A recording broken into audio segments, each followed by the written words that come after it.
Hello, everybody, and welcome back to a Spark of Genius Flesh and Blood video on our Hero Profile series. So far we've been keeping it pretty close to the Tales of Arya, just based on timing and heroes people wanted to see. But now we're moving on back to Monarch, We're going and back we in are time. going back in time, back to the future, but the future is now. And so That's we're right. looking at Levia today, and Levia is a bit of an interesting hero, the Shadow Brute. Honestly, when I first looked at Levia back when it was actually the first, Before it was Monarch even yeah, came out, right? During yeah, spoiler season. it was the first spoiler was the young hero Levia with her backstory, and I thought she'd be like pretty interesting. Her mechanics of kind of very heavily using the banish as the shadow heroes do, and I thought she was interesting, but she hasn't had the best of results just based on the people play not as many people playing her. Maybe there hasn't been like a super successful Yeah. deck list or something, but I feel like she's very underserved, and I feel like she's actually quite strong, and you really just the ceiling is quite high. It's just you need to put a ton of reps, Just and gotta so get to know her, you know? you gotta get to know her a little bit. She Yeah. looks a little scary, but behind those tentacles, there's someone you can really enjoy right here. There And are loving so, eyes behind those tentacles, yeah. our guest for today is none other than Rob, I am a co-creator, guest. co-caster, you, co-compatriot. you know we're gonna have Rob, a very budget hero profile here when one of us has to do it, you right? could you can tell we ran out of money after you came. I'm just kidding. I'm just kidding. We blew all of Um, our budget on Yuki, that's right. no, yeah, but as I said kind of before, that if there are heroes that me and Rob have put in plenty of reps on and are fairly decent at, that we would do the profile ourselves, given that we'd be able to properly explain this hero. And Yeah, so yeah. today we got Levia. I'll be asking Rob, of course, some kind of standard questions, more Levia specific questions, and really go into Levia. Again, this isn't if you're new and this is your first hero profile, this is not meant to be a deck tech. Right. This is meant to be a profile on the hero itself, as Flesh and Blood is a hero focused game and not necessarily a deck focused game.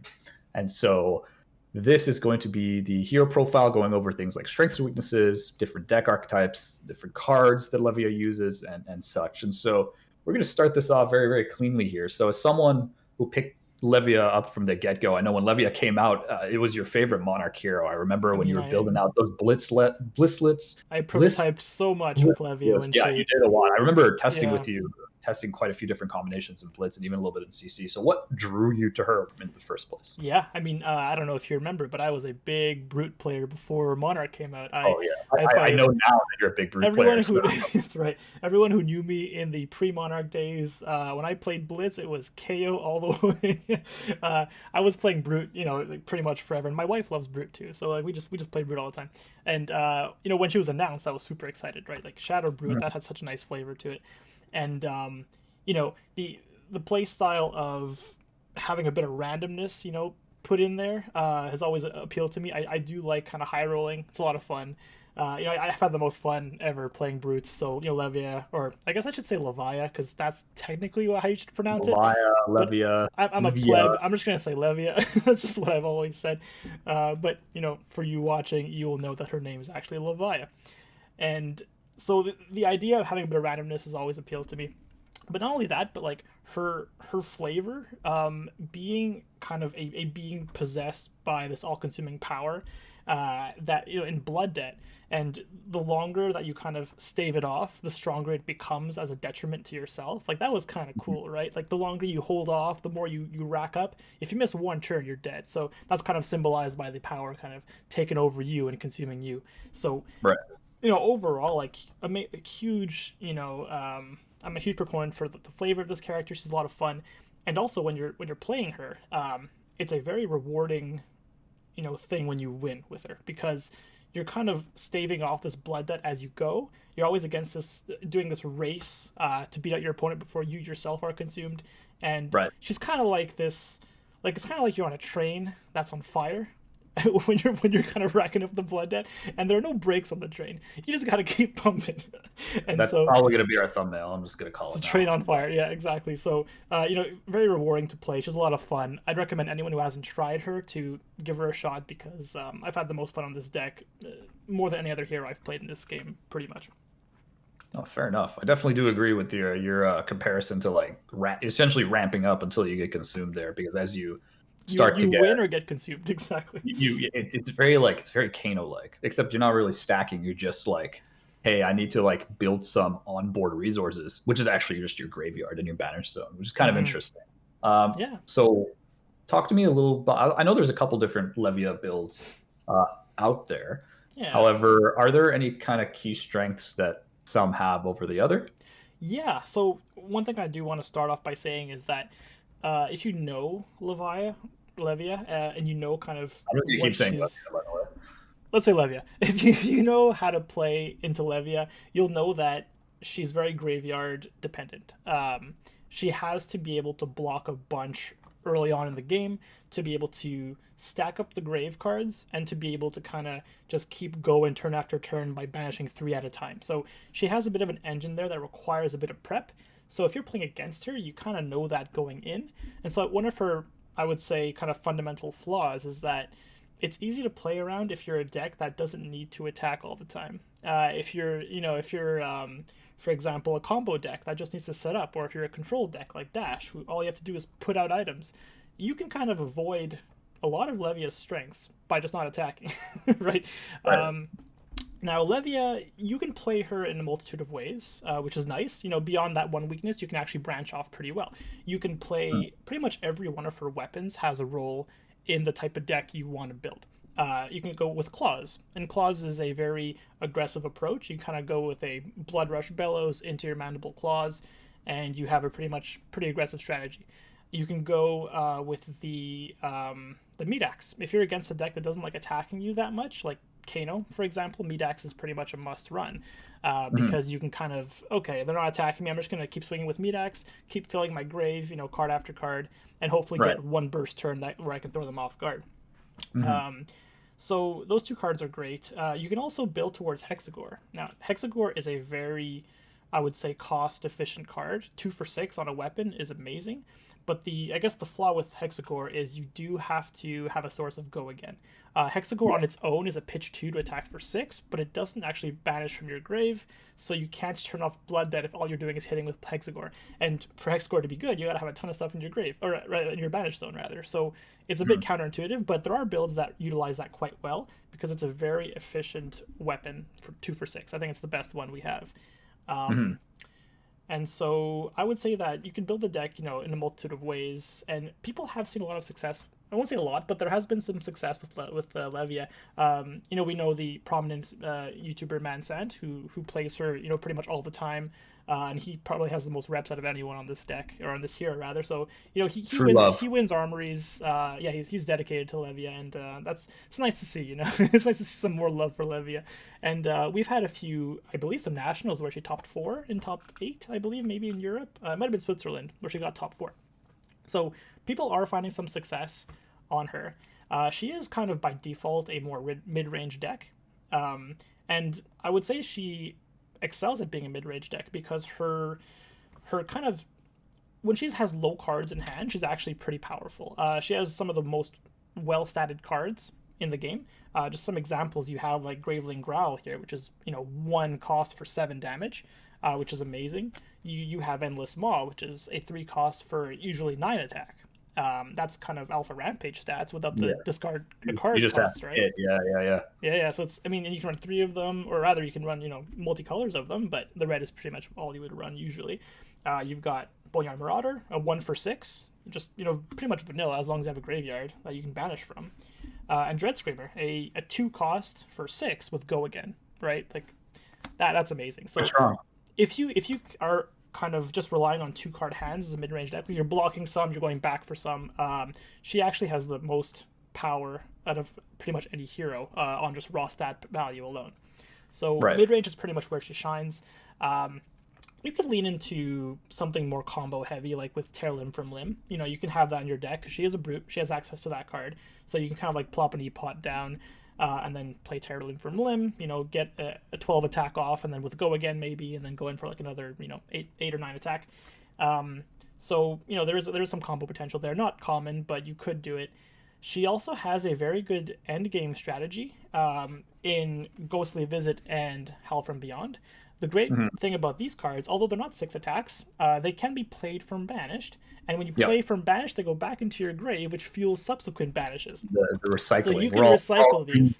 That's right. yeah. Yeah, yeah. Levia or Levia is a very green deck. You can keep using these and banishing them and Recycling. playing them again. Recycling bin build. So if you are against something like Bravo or maybe Old Him, you would run Yeah. this engine because these cards are just excellent from banished. I kind of wish there were more cards that could be played from banished. I know With there just is. just the shadow, because I know those two are just pure shadow, and then They are. everything else like Shadow Runeblade or Yeah, exactly. the ones Everything in else Mars. is Shadow Runeblade. So all she really has is Ghostly Visit and Hell from Beyond. It'd be great, to see some more cards later on that can be played from banished, just shadow cards. But hey, Mm. maybe in the future we'll see. So that was more of the long term game. If you want to run these two, you're going for more of the end game, and you're maybe when your Yep. deck is very thin, you can kind of go off with these. And you can also go with a more aggressive approach, and that's the kind of approach that I've been taking a lot with my play testing and deck building. I love running the Mhm. cards that give me go again. So Yeah. I will run like all the shadow puppetries, and what's great about Levia is that she has access to a very powerful shadow card, shadow puppetry, and she also has access to Carrion Right. Husk. So being a shadow Yep. hero just by default gives you strong cards to play with already. I also run like the full gambit of Dread Screamers because they have go again, so you can kind of play it into, for example, a Graveling Growl for 13 damage, just like that, 2 cards, right? So there are, different approaches you can take, but her fundamental weakness kind of makes her, or I would say prevents her from being that strong. Having to set up early is a bit of a downside to this deck. Although it makes her very strong in the mid to late game, she can be played around pretty heavily. Right, and that kind of leads into like my next question about like what does she kind of struggle with Yeah, overall. I mean, you kind of talked a bit about where she's right. strong too, so maybe if you can go into a bit more detail on what exactly she's strong into and Yeah. what does she struggle with overall. So if you look at her from a perspective that she really needs to block a bunch to be good in the mid game, Yep. if she's against an aggressive deck, I would say that's where she shines the most because you really Yeah. want people to be attacking you so that you can either When you block log it. fairly or overblock even if they don't have go again. Yeah. I'm thinking of maybe Dorinthia. If you're against a Dorinthia who loves swinging with the weapon, you love overblocking just in general. So you're just gonna like block for 9, and in the absence of Twinning Blade, you're pretty much safe for the turn. You gotta Yeah. kind of read your opponent to see if they have Twinning, but that's a whole Look other. them deep into the eyes and oh, he Yeah, has yeah. Glen. Okay. That's right. That's right. So into aggro metas, I think Levia is pretty strong.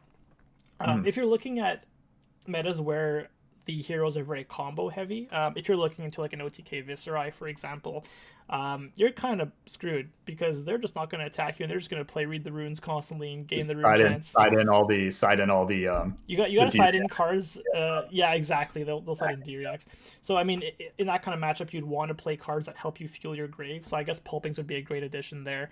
They do have D-Reacts to kind of remove the go again, but that's like, you got to kind of test the waters there and see because you need to fuel your grave somehow. And even if you don't get the go again from pulping, at least you're putting stuff in your grave. So Sure. against Kano, she struggles just because they don't attack you ever. And even if they play like a nourishing, you're still not blocking fully unless you have a reckless swing. So it's like you can't really Pretty feel. rare, yeah. 'Cause Yeah, you're not going to arsenal a D-React into Kano and you'll be like, oh, maybe they'll have a nourishing one day. yeah, exactly. She's okay into control, I would say. I mean, because she has the power to go kind of heavy. If you have like 2 card hands, or if you have if you manage to get your grave stacked up, she can put a lot of pressure. So you can pressure control pretty well. And if you run the end game combo, of Ghostly Visit and Howls, you can pretty much almost not fatigue yourself. You can have like 12 attack turns pretty consistently in the late game. So Yeah. she is kind of strong there, but she does struggle, I would say, against Bravo. Just because Bravo can put out the pressure and have crush effects, which she kind of. Yeah, and it does remind me a little bit about Bravo in that both the decks sound like they're kind of playing for either second cycle or Yeah, like targeting towards second cycle, whereas yeah. Bravo is just going to be like, oh, I'm going to have plenty of time to stack a really nice 5 card hands, and Levia is not going to be able to do Yeah. anything. Levia And if doesn't have the on hits too, right? Like yeah, Bravo does. the disruption I feel like is a big Yeah. deal that if you're able to disrupt Levia, If which you're Bravo against can, a then you're Bravo like, and you want to disrupt them, well, tough luck. They're just gonna soak the damage and be like, "All right, here's 2 cripplings." yeah, Uh, and the worst case scenario is you disrupt Levia to the point where if there's a bunch of blood debt that Levia can't actually banish yeah, and get off the blood debt, you're in could be in a little dire straits. But for sure. that's pretty For That's sure. pretty Like if you're good. late game and staring down like 10 to 20 blood debt in your pile, and you have like, you know, two cards in your hand that you need to keep, like one to pitch and then one to play to be able to banish stuff from the grave to avoid blood debt, you're only Mhm. blocking with two cards maximum there. So if you're facing down Yeah. like a crippling crush and you have two cards that you have to block with two maximum there, or else you die to blood debt, well they're gonna crippling you anyway. You discard two Or like, cards and yeah, good luck. Good luck with your blood debt, right? CNC pummel, anything with pummel where you block and you didn't Yeah. overblock, so you lose the card kind of thing. Yeah. No, I And definitely get it. it's also why I'm more of a proponent of the aggressive More mid-range, Levia. aggressive mid range. Yeah, aggressive mid range because you got to keep the pressure up. You can, you know, block as much as you can early on. That's good. Have like, you know, a good 10, 20 cards in your grave. And once you have like a key card like maybe Art of War or Blood Rush, just kind of go in and start racking up blood debt and just put out that huge amount of pressure that Levia can put out with her high statted cards. You know, as long as you don't drop too low in health, you're okay. You're in a decent spot. But once you start getting pressured into being able to, or rather having to block with more than two cards, then you're in a bit of a struggle. So Right. That makes sense. yeah, so that's pretty much where she lands overall in terms of the control versus, you know, aggro matchups. That makes sense. I mean, you've talked about a little bit about the meat axe into Kano, of course, and the meat axe into more combo deck like Viscera that don't really want to attack you. Yeah. Is there kind of a preferred weapon, and then is there a I won't say proper loadout or like static loadout that like most people should be picking in most scenarios that you find? Yeah, I mean, we can talk about the equipment in general. The headpiece, if you're against a deck that has powerful on hits, like Poly Bravo with the crush effects, or you know now like the Briar decks, you'd probably run the Skull Cap because that 3 extra block, especially when you're trying to keep most cards in your hand, is very key. You do have the access to the Carry On Husk, so being able to block for 6 allows you to pivot very well. And Levia doesn't have, switching back and forth, Levia doesn't have the drawback that Chain does where you have to take the blood debt from the husk. So she has access to some a pretty thick fridge, I would say. But besides the skull cap, I know Mansant and a few others have experimented with Hope Merchant's Hood. And so that allows you to be able to kind of avoid one brick hand. So late game, if you have a hand that you just cannot banish from your grave and take like 10 blood debt, the Hope Merchant's Hood allows you to mulligan once, right? Yeah. So it'll kind of prevent that from killing you outright because she's a deck of variance. She's a brute, so you have to kind of Inherently the variance. Inherently, brutes have variance, so you have to be a bit careful with with that variance and mitigating as much as possible. So there's that. You have Skullhorn also into the Kano matchup, so that's nice. And also into any Runeblade that runs the Rosetta Thorn, because you can pitch a blue and block 2 of the Arcane from the Rosetta Thorn. They could also turn off Creepers, right, if they're relying on it. So I think she has a really good variety of headpieces that she can work with. The chest, there really is only 2 options. I would say the Carry On Husk if you're against a lot of on hits, or against a deck that you really need to like pivot hard later. The Husk is great. You can also run the Tunic. The Tunic is great because a lot of Levia's cards are 2 costed. You have Dread Screamers, you have the Pulpings, you have a few others that cost 2, I guess CNC as well. So you can pitch 1 blue card and use the Tunic's counter to have 4 resources. So which allows you to have like a Dread Screamer with Go Again into a 2-costed card, which is nice. So Tunic, if you want to go more aggressive, I guess that kind of makes sense, right? 1 extra resource, be more aggressive. I also think for the more budget-minded player, Barkbone Strapping might be true. Might be nice because they're both like as I say, they're both legendary pieces, right? So of course, a more budget-minded player, I think Barkbone Strapping is a really good way to get resources. Of course, it's a little random, but for those explosive combo turns, those I would probably recommend. That's true. If you are more combo oriented with your Blood Rush and Art of War turns, you want to get a huge damage output on 1 turn. Yeah, I would say go for it. Now what else? So we're looking at the gloves next. So gloves, because you're running the scab skins, I think gamblers are a very good choice. On a turn where you really need to, high roll on the scab skins, you want to make sure that you don't roll that 1. So. And that could just lose you a game just by rolling a single 1. You can't even banish at that point either. Like you just lose all your actions. It's funny how like missing a banish for Levia is so detrimental. It's not just like I miss my turn. Oh, I also take 10 damage. Yeah, especially in the mid to late game, it can be very, Yeah. very, very tough. But Yeah. I definitely agree with that. I So think Gambler's Gloves. uh, Yeah, go is ahead.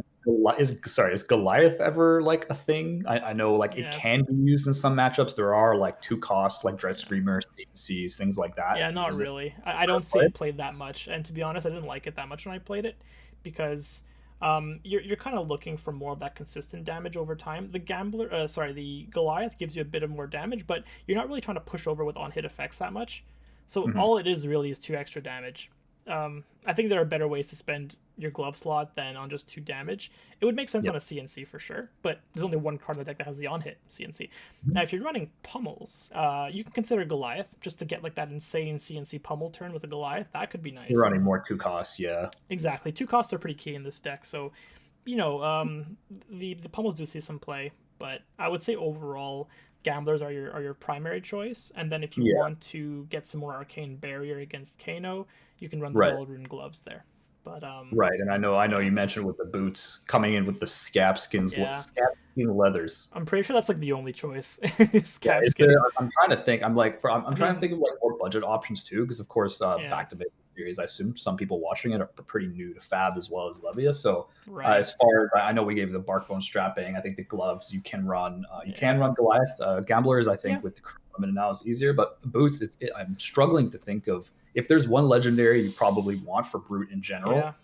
And Levia, I think it's So probably scabs. Everything else you can yeah, probably replace, right? I can see this is kind of a, a bit of a stretch, but I can kind of see the Snapdragons playing a part with the 1 costed cards in this It's not deck. bad. It's honestly like there's a lot of Levia's cards when I thought about it Yeah, initially, I thought I they were mean, quite expensive. Like I was kind of thinking in yeah, the Rhino mode, like Alpha Rampages and stuff like yeah, that. I But like mean, Endless Maw Endless Maw is costs a 3. yeah, Endless Maw costs 3, Screamer costs 2, but like the cards We've the cards got you have right now, they're all yeah, snappable, and right? you can definitely Graveling Growl with Go Again. This is actually like That's one of the strong. pieces 7 that go I again for 1. 1/7 Go Again, so that could be pretty nice to be honest. And Boneyard Marauder, and if you have a banished Ghostly Visit, that's a Go Again on a Ghostly Visit. It serves a similar purpose. It doesn't have armor, obviously, but it serves The a armor's similar nice. Yeah, purpose in scabs because yeah, the main purpose of scabs is to get action points, right? So there are yeah. decks that kind of stop you from gaining go like against things like Prism, like getting go again That's is an edge. true. I would say However, the boots are really good against Prism for sure. Yeah, the yeah, scab skins. I Yeah, yeah, think I think for anyone watching, if there is a piece of equipment you're going to want for Levia, I think I would probably shell. And I don't think the scabs are that expensive out of all the legendaries out there from 50, Welcome. 60 is where I'd put it right now for Yeah, the so, unlimited. so Yeah, I think it's not too bad and will really up your game quite a bit. But if not, yeah, Iron Rod boots are something you can run. Snaps are something you can run, kind of depending on. yeah. Uh, Iron Hide is something you can run a little bit less common, of course, but That's it is true. possible. Defensive Art of Wars and such, right? But it Yeah, is also an option, right? So that kind of makes sense for the equipment loaded. So we're kind of looking yeah. at either claws or meat axe. We're looking at Yeah, like I said all before, kinds of there more are merc- like different paths you can take with those weapons. Claws are more yeah, aggressive and lean really well into the blood rush turns, where you yeah. can blood rush and go for 2 claws for 10 damage, which is insane. Try to Uh, get some resources. yeah, you Yeah, have the meat axe, which is great against people who don't like to block you or who don't like to yeah. attack you. So you Then can kind of help fuel your grave. You have the hexagore, which is a bit more fringe, but if you can get a lot of go against, it can be really strong late game. yeah, I feel like Hexagore is really like a deck you need to build around Hexagore. Like I feel Yeah, like it's one of those weapons. You know what I yeah, mean? because late But game, if you have a bunch of blood debt, you're not going to be attacking with hexagore if you don't have go again. yeah, You need yeah, to be able to keep staving off blood debt, so it's a bit tricky to play it. But yeah. yeah, and I So that know. makes Oh, and sorry, one more thing I forgot to mention is that I know that the not meat axe, the romping club. yeah, I watched one of Mansan's recent videos recently, and he uses romping club. And romping club, it is a 4 damage card, right? So yeah, 2 for 4, very good for a drawn out game. So if your game plan yeah. is really to get to the late game and just kind of keep attacking with weapon, um, Control based. yeah, exactly. It's a lot more control based, and you don't have to rely on the meat axe to discard the card that you need to discard because it is Mm-hmm. random. You draw a card, then discard a random card from your hand. So Not you might have necessarily. like a blood rush in there that you don't want to discard. Blood Yeah. rush should be terrible to discard. So you can go with the romping club too. So she can really Yep. play just about any brute weapon under the sun right now.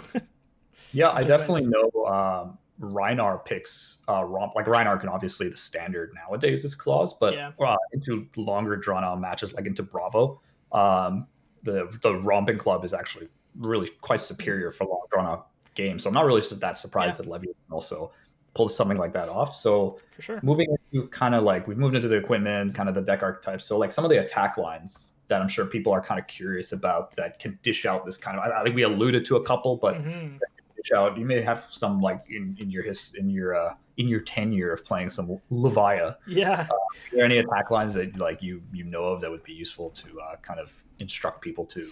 Oh Yeah. yeah, this attack line's good. Take the damage and come back for this. Right, right. Yeah. So as I said, Levia does strive on 2-card hands, so you can do some pretty nice stuff. If you, for example, have Ghostly Visit and Banished, you could, you could pitch a blue, Dread Screamer into Ghostly Visit. Really strong. That's posing what 10 damage, I think. Yeah, 10 damage on a 2-card hand. Pretty nice. You also have the single, the single attack Endless Maw, which is a pitch a blue into 9 damage. So Yeah, that's excellent. And these all kind of turn off Blood Debt too. So you want to have hands that can turn off Blood Debt as well as push damage. So these cards do it very nicely. There is some cheeky stuff you can do with Shadow Puppetry. So as we know, Shadow Puppetry can give go again to a CNC. So if you kind of draw these two together, you're kind of looking at this saying like, okay, I think I should go in with this. So you can Shadow Puppetry, give CNC go again and +1. So you have a 7 attack go again. And what's nice is that you can kind of add in a barraging after you've attacked with CNC. So this kind of pressures people to block pretty heavily, leaving them with maybe 1 or 2 cards in hand. Then you kind of go, all right, with my go again, here's a nice barraging beatdown. I'm gonna intimidate that last card in your hand, and then play one more card that can turn off Blood Debt, like maybe a Boneyard Marauder if you have the resources, or like Dread Screamer or something. So this is an attack line that you can do pretty. I wouldn't say that easily. You'd have these 3 cards, but it is something very strong that this deck could do. And holding off, sure. And sorry, it's a lot of pressure. Yeah, it is, and holding off the barraging beatdown until the second attack is even better because it kind of catches people off guard. Yeah, it's like and we talked about this when we played Brute before. It's like, well, yeah, are you hiding a barraging? Like, Rob's coming in here. This is one of your deepest fears. However, I only have 2 cards. If he barrages me, I'm probably screwed. Yeah. So I have to think about it. Exactly. Being a 1-for-1 that could, play it, take out a card from your opponent's hand, then deal 4 extra damage, that's really awesome. So I know some decks even run like the full rainbow of barraging beatdowns just because of how much pressure it exerts. So in a more aggressive deck, I would definitely play it. And you can stack them too, you can do crazy stuff with them. Fair enough. So, looking at the late game, I mean, if you have the Howl from Beyond and Ghostly Visits in your banish zone, you can pitch like 2 blue cards, play 2 Howls from your banish, and then have 2 blue resources left into play something like maybe a Boneyard Marauder, or you can play even a CNC, because Howl from Beyond does not only buff shadow cards, if I'm not mistaken. The next attack action you play gains +3. So you can even for 9, yes. Pitch 6, play 2 Howls, play your CNC, goes to the graveyard. You can even play, I mean, ideally you'd play cards that can banish stuff that you won't take Blood Debt from, but something you can do. And then these go to the grave, which means you can banish them, again for your next play. So Fuels the Grave, excellent combo. You can even, howl into a Ghostly Visit if you want to. So that's kind of nice.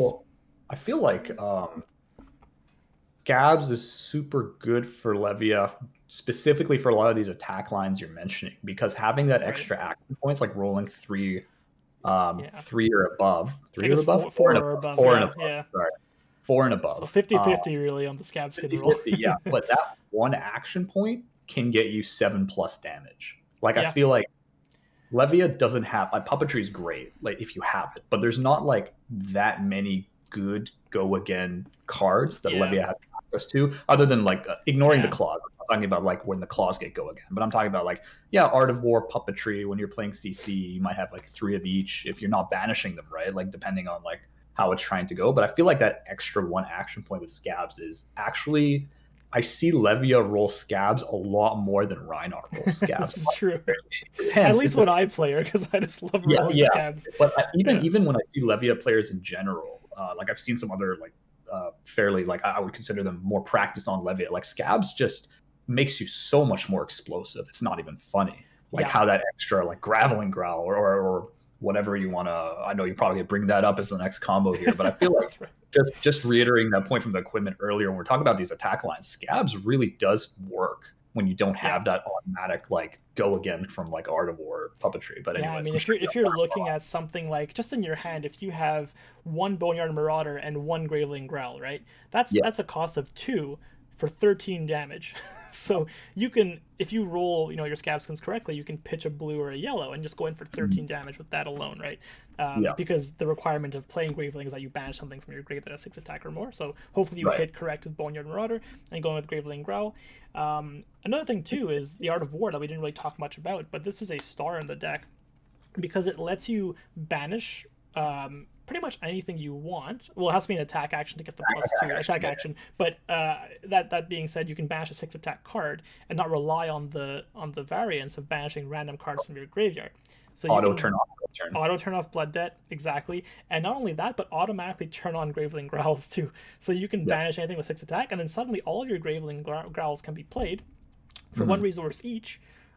With a go again built in with Art of War. So you can basically Art of War into 2 red Graveling Growls for 14 damage off of like 1 blue card, pretty much. 1 for Art of War and then 2 for the Graveling Growls.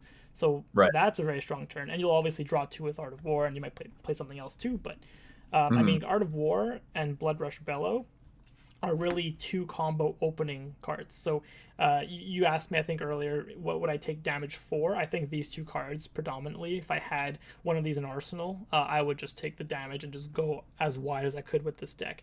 Especially if you have Tunic on 3, that's kind of like free Blood Rush or free Art of War. Exactly, right exactly. So think about like a free Blood Rush, discarding a card that has 6 attack, and then you have 5 cards in hand, and every card is buffed by 2. So you're looking at an insane turn. And your claws have go again. And your claws have go again. So you can pitch 4 for like 10 damage right off the bat, and then you have like 3 other cards in your hand, which you could even like pitch for Endless Maw for 11 after that. So that's 21 damage. You can play Barraging, pitch into Endless Maw, right? So you can do some insane stuff once you have a 5-card hand with Blood Rush. Yeah, because you can Blood Rush, and then Art of War, same kind of idea. You can get the go again. Both even better. That's right. Yeah, discard an attack, draw your 2, get a free go again. So you can like growl twice without having to worry about like any consequence. Let's say you get a puppetry, you can go really ham with these cards. And so I do agree that they're very, at least to me, not having played a lot of Levia, it makes a whole lot of sense why these are the kind of cards that you want to keep for that. And so let's say you want to try out like some different, somewhat competitive Levia decks out of here. I know, that you want to try out Levia in a somewhat, you don't need to be like, oh, I'm going to like Pro Tour, top tier Levia. You just want to be a little competitive, right? Yeah. Yeah, you want to do well at armories, but you want to like you play with a mostly completed top tier, whatever that means, deck. I know we kind of already talked a little bit about the scab skin, but like as far as the deck itself, is there anything that key card wise in the deck that you think people should be like, okay, so I have a budget of X, where should I kind of be putting it towards? Right. Yeah. So I'm gonna say that the good thing about Levia is that all of her Majestics suck. So you don't need any of her Majestics. I would say the exception to that might be Deep-Rooted Evil, because that one at least you can play from banish with a single blue card. It's expensive. It costs 6 and you can't block with it. So I mean, just so we're clear, the Levia Majestics suck. I'm not talking about Shadow. Shadow are great. the Bella. So you're talking about like the I'm talking about Shadow Brute Majestic. So we've got the Shadow of Blasmafit, I think, is the 6 attack, 2 costed red card that can't block.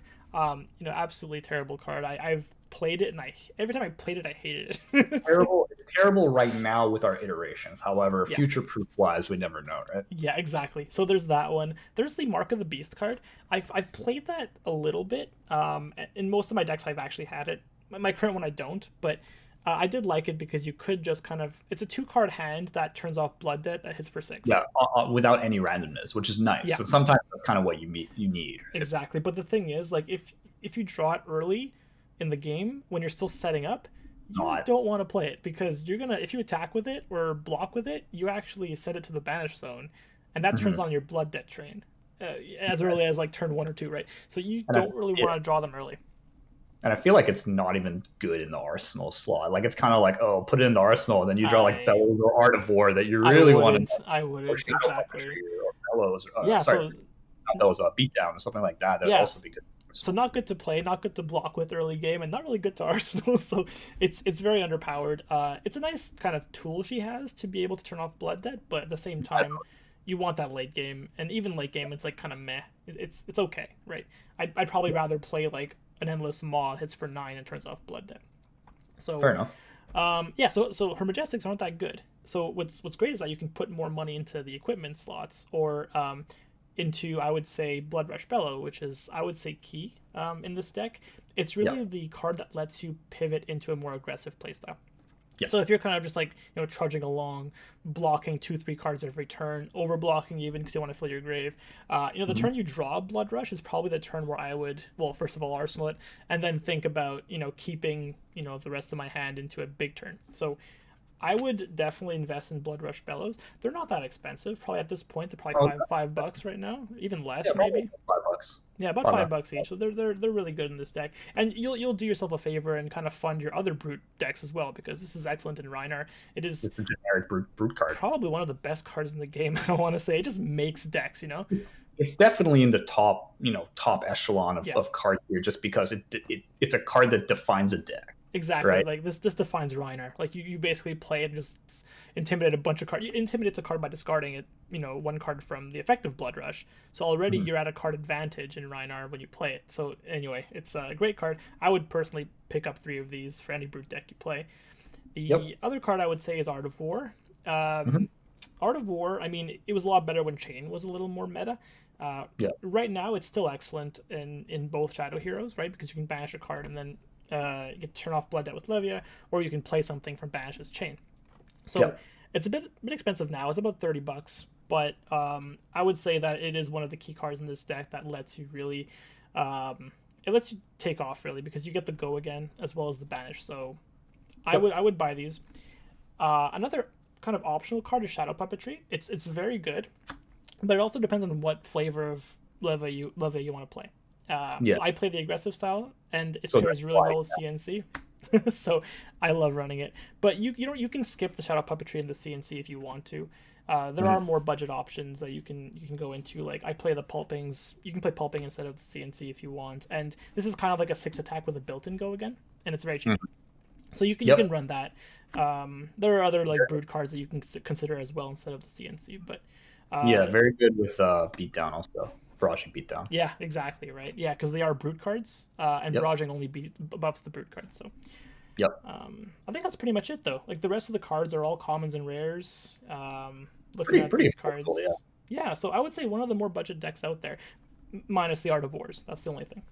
Yeah, and even then, it's not like really really high like decks that need a very expensive majestic. It's gonna be like, well, half of your deck's gonna be these 3 majestics or some kind of equipment, right? Exactly. So like an unlimited husk, it's not totally necessary. I mean, tunic is obviously expensive, but Barkbone Strapping is an example. So we're that's the conclusion we're kind of making just based on her deck and equipment, that you can make her budget but still be like semi/competitive in like armories and like skirmish events and things like that. The last thing we're kind of talking about, so we kind of talked about the deck, the cards, what she's good at, kind of the key cards and different kind of builds. So like Everfest is coming. Of course, we're gonna have a ton of content on that. I can't wait to review those previews for hopefully some Brute previews. I actually really Brute is just one of those classes where I remember when Welcome to Wraith, I'm a little bit of a tangent here, when Welcome to Wraith came out, it was the one class I did not put a lot of hours into, like very little. I put a ton into Bravo. It's continued to be like the Welcome to Wraith deck I've put the most time. I put a fair amount into Dorinthia. We've put some Dory games on the stream, right? On the YouTube channel. And I've played some Katsu, especially the aggressive Katsu, more line Katsu build. The Reiner is just it seems really eluded you. like not dollar wise, like the hands always seem so expensive and like that RNG aspect. But then I looked at Levia and it kind of turned it around a bit, because like it get more and more tools. And then with Crucible released those extra cards like Beast Within. Oh, what a good card, Beast Within! My God. Yeah.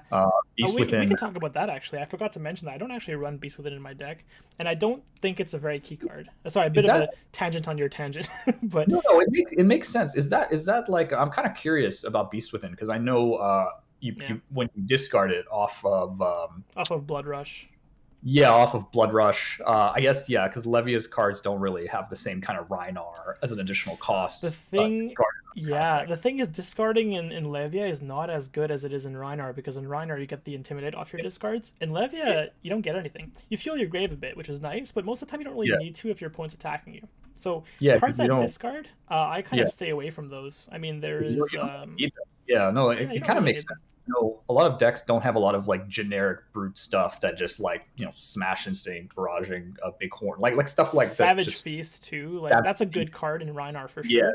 But with the draw in card. Levia, it's like you're discarding and drawing, but you're not really intimidating. So it's like, and you It's might not. discard a not as, Beast Within, which is nice, but your turn's over at that point, and you drew a no, card, so you have two cards, and you're arseling a card, and you have one card left over. So it's not that great in yeah, Levia. I know some people use Beast Within though. It's a staple in a lot of Levia kind of flavors, but in being the okay, but you have to yeah. change your deck a bit to like consistently get it. Yeah, you need more discard cards. It's an okay card to block with, obviously. It blocks for 3, but I felt that in my playtesting, whenever I drew it, it just felt like a dead card. It's a discard. It's a block card. It's never like a play card for 6. Pitch 3 to No, hit for 6. that's fair. There are Yeah, better options. Yeah. I was curious. Anyways, sorry, Everfest, right? That's what we were talking about. Yeah. Well, Where yeah, were we going? Yeah. yeah, Levia is definitely one of those decks that seen, as we said, seen some success, but honestly should probably be played more given its average power level, and even its current matchups are honestly pretty good Yeah. across the board. I mean, it's obviously not broken or anything, It's but I fair. think yeah, she has some really strong matchups and some really like good flexible card choices. And so, does she need anything in Everfest to like kind of push her over the top or give her some more Oh, notoriety, more I infamously? And you know what I mean in in yeah. Everfest. So I have a list I have a wish list of things that I want Let's see for this. Levia. Yeah, I think the one thing that I was talking about earlier is her main flaw of needing the graveyard to be good late game. Can be yeah, played around kind of easily. Like you're waiting for people to attack you, and if they don't attack you, then you're pretty much screwed. So I think that if there were cards in Everfest that lets you fuel the grave a little easier, that'd be nice. Like maybe some kind of like a milling tech, card. yeah, like a tech card that lets you like maybe mill the top 3 cards of your deck or something. Like don't affect the hand, just mill cards from your deck. That'd be nice. Yeah, I think she also needs more things that can be played from Banish. Like she's a shadow hero. She should have things that can be played from Banish. yeah, Howl is good, Ghostly is good, but I would like to see maybe like a 6 attack card that can be played from Banished. That's like a shot. not that's not the 3 costed what's it called? The her majestic oh gosh, I'm blanking Oh, on the name. shadow. No, the other one. Oh The my god, the yellow card that can be played from tree. Banished. The tree. The Deep tree. evil, deep evil, Something evil, deeper evil. That's right. true Yeah, evil. Yeah, I got it. something that can block, maybe that can be Oh, played. so, like such a forgettable card. Oh my god. Yeah, her Okay, anyways. majestics. Oh my gosh, yeah. Anyway, something that 6 attack cards that can be played from Bash would be great for her. Um, Yeah, something maybe that that you can play with a 1 card hand that can turn off Blood Debt. Because yeah, a lot of the time late game, if you're trying to stave off like crush effects or whatever, you're blocking with 3 cards plus, and you want to keep maybe 1 card to turn off Blood Debt if you could. Right now, it's not possible. I can't think of anything that turns off Blood Debt with a single card. You have to usually pitch to be able to play something that turns off Blood Debt. yeah. I mean, there's like Doomsday doesn't turn off Blood Debt.